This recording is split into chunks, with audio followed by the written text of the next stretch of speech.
Hey, what's up, guys? This is Evade from Deep Sleep Audio. Today I'm going to be showing you guys a pretty basic yet effective technique if you guys are hitting any kind of writer's block, or if you're getting into any kind of production that you're not necessarily familiar with and you want to just kind of jump in and give it a go.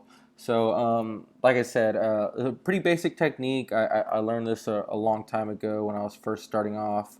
The basic premise of this technique is essentially using active listening to try and recreate a lot of the tracks that you hear from other bigger producers. Essentially, what I did right here is I took Schlump's Alien Technology VIP mix, lined it up in Ableton, figured out the BPM at 144, and there's definitely a lot of resources out there that you can use to find out that information. And then I had it lined up all the way up until the very first section of his drop after 16 bars.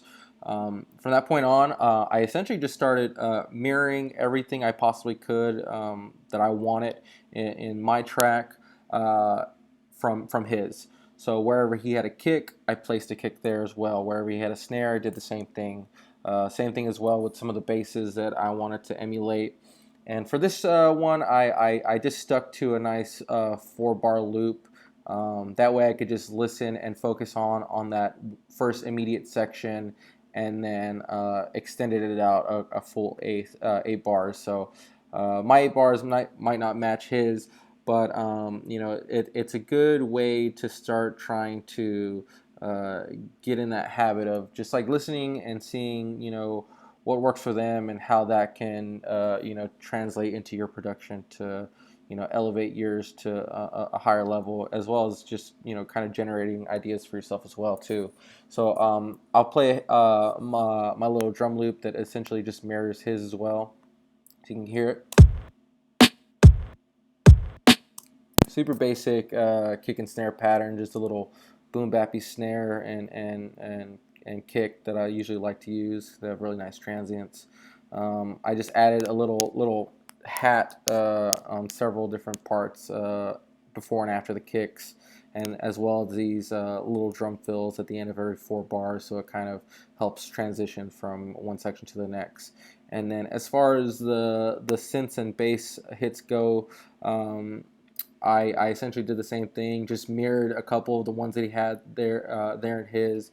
I know that he has like a lot more stuff on the high end and a couple other sounds. I didn't add any effects to mine, but definitely if you add effects, that'll create a lot of movement in your tracks. But this is just to get the basic idea down. Now for these synths and everything like that, these are all just directly straight in the box in Serum from just other presets that I've either made or are downloaded previously before, and just slightly tweaked them. Now, none of these basses have any post-processing on them at all, but if I was going to elaborate further on this track, I would definitely recommend for myself and anybody else to do some post-processing on that, because the devil is definitely in the details, and all those details definitely add up, especially if you do them subtly to add character and give yourself a unique sound, and makes you distinguishable compared to other producers. So I'll go ahead and play his intro and his build, and then have it transition to my drop. And if you've never heard this track before, it might be kind of hard for you to tell whether this was part of the original drop or not. And then we'll listen to his after. Oh, let me do this real quick. Yep.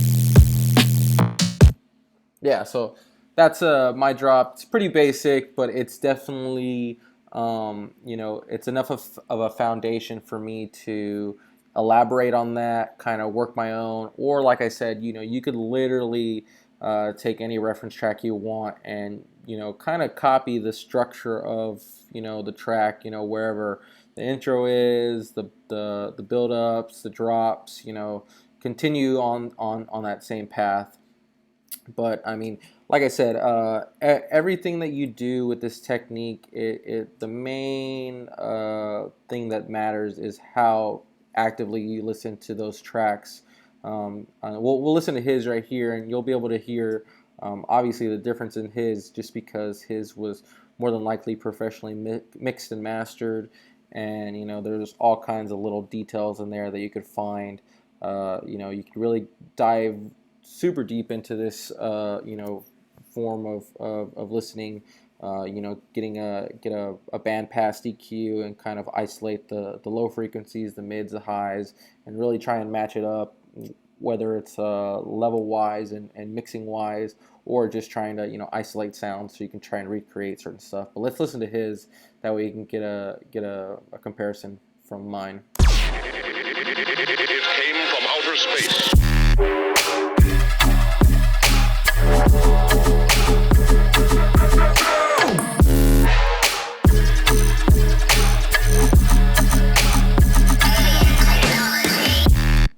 So yeah, super fucking solid mix and master on his shit. He has a lot more, just little details that he had it that I haven't gotten to yet. But that's definitely the way that you listen and the way that you just like, kind of A and B, the differences between your track and whatever track you want to kind of emulate. Um, you'll be able to start picking up on all those differences and try and add those little touches to your own productions. So yeah, man, if you guys like this, let me know. I am definitely super bored, so I'm thinking about doing these a little bit more often, and that way gives me something to do, besides being at work or being stuck at home all day.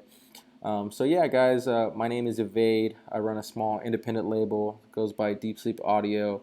I'm pretty down to collaborate with anybody on any level of production. So feel free to hit me up. Yeah, thanks, guys. You have a good day. Bye.